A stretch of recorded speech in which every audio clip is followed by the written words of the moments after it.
ne jatende Ker Uhuru Kenyatta kinde mabende koro iwacho ni nokelo tich matek e yor opogore opogore ma omiyo koro Ker Uhuru Kenyatta yande nobole mana kinde moko mosekadho.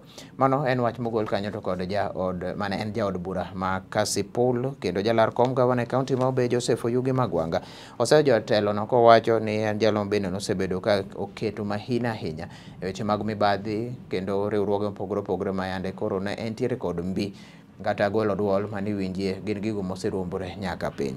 Magwanga ne loso gwenge mag Wangapala odiochieng' ma kawuono kar chung' od bura ma Kabondo Kasipul kama bende noromo kod japiny ewi kaka inyalo bi losi dongruoge opogore opogore kendo mochuno e kor gwenge go ka ponono biro bedo gavana e kaunti ma Homabay yiero ma biro. Seche ma bende koro nojiwo jopiny kowacho ni koro jalno kende manyalo telo piny mar Kenya maonge mibadhi kendo mong'eyo ni dongruok en ang'o kotenore nyaka gi loch gwenge en moluor Raila Amolo Odinga.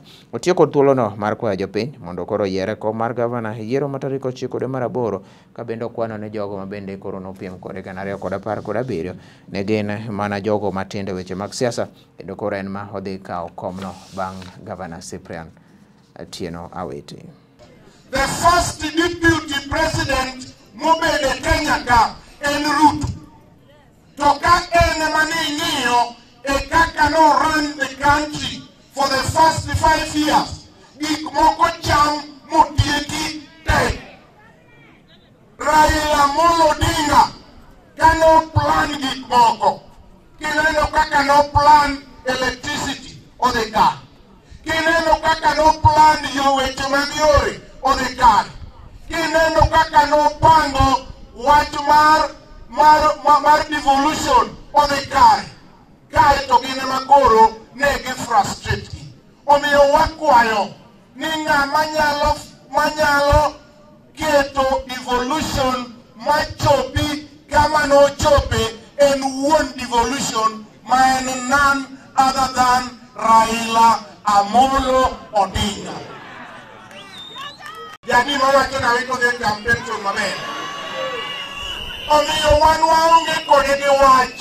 Wagonye mondo dhi chama ng'owa pension. Samo dhi chamo pension no. To ng'ama dhi bedo gavana madhi kawo kare e Homabay ka en Oyugi Magwanga. E higa 2017 no ne wan gi nyithindo moko mane muro bul. Ne gimuro ang'owa? Ne gimuro bul kaeto giting'o bul mondo dhi ogo. Koro gin machalo mbade gini, machalo nyawang'aya gini, mago joting' bul gi jomuro ang'owa bul. Ng'ama go bul manyong'e man gi experience manyalo go bul en Oyugi Magwanga.